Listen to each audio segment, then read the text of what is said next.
नमस्कार, मैं मनीषा सिंह और आप देख रहे हैं सी न्यूज़। सी न्यूज़ के स्पेशल बुलेटिन में आपका स्वागत है और आइए अब नजर डालते हैं इस वक्त की बड़ी खबर पर।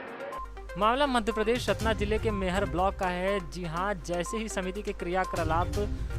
का वैश्विक महामारी कोरोना के संबंध में जानकारी ली गई तो यह ज्ञात हुआ कि मेहर की जग प्रसिद्ध मां शारदा देवी मंदिर को शासन द्वारा श्रद्धालुओं की सुविधा हेतु अधिनियमितता किया गया तथा प्रशासक के मार्फत श्रद्धालुओं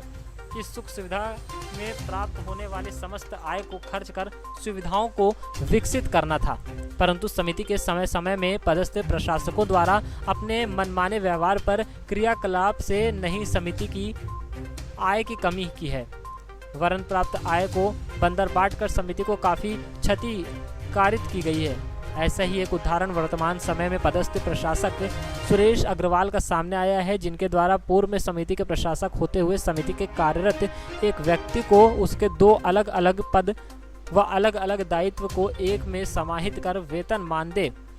प्रदान किया जाना है। मामला यह है कि समिति की बैठक दिनांक 4 जनवरी 2008 के प्रस्ताव क्रमांक 6 के अनुसार समिति के पूर्व में नियुक्त कर सलाहकार विजय गांगवानी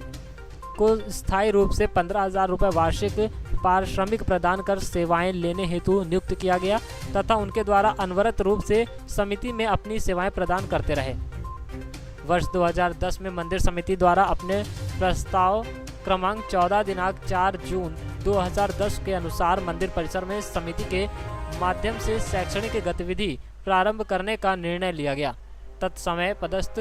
प्रशासक विजय जैन द्वारा विजय गंगवानी को अपने कार्यलीन पत्र क्रमांक 416/2010 के माध्यम से स्कूल व्यवस्था के सुचारू रूप से संपादन एवं कार्यवाही तथा प्रस्ताव तैयार करने हेतु प्रशासक की सहायता हेतु डायरेक्टर नियुक्त किया गया।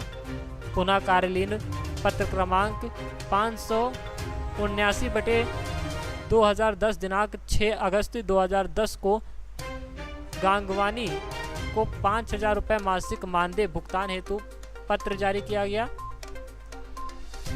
उक्त पत्रों के परिक्षेप में गांगवानी द्वारा अपने प्रदान किए गए दायित्वों को पूर्णतः निष्ठा के साथ निर्वहन करते रहे,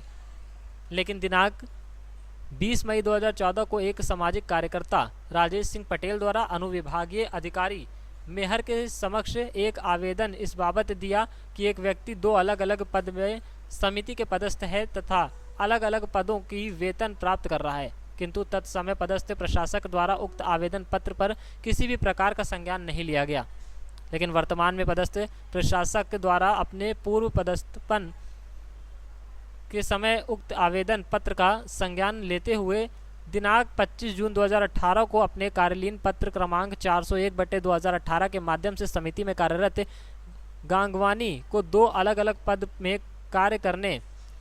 के लिए आदेशित किया गया था, जिसमें समिति के अर्थ वर्ष 2015-2016 एवं अर्थवर्ष 2016-2017 में समिति के ऑडिटर ने आपत्ति भी लगाई हुई थी। इसके बावजूद भी प्रशासक द्वारा उक्त आपत्ति को नज़रअंदाज करते हुए समस्त मानदेय 30,500 रुपये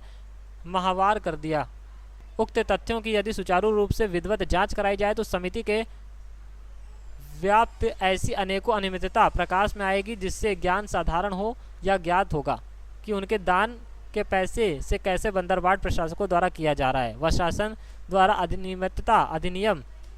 का कैसे मन मुताबिक व्याख्या प्रशासकों द्वारा अपने फायदे के लिए की जा रही है, जिसमें नियमों की पूर्णता अनदेखी हो रही है। वहीं जब इस संबंध में जिला कलेक्टर अजय कटेसरिया से संपर्क करने की कोशिश की गई तो उनसे बात नहीं हो पाई। सतना से सीनू संवाददाता कुलदीप द्विवेदी की रिपोर्ट। तो इस वक्त के स्पेशल बुलेटिन में इतना ही। प्रदेश और दुनिया की तमाम बड़ी खबरों से जुड़े रहने के लिए देखते रहिए सी न्यूज़, हर खबर आपके साथ, आपके हाथ।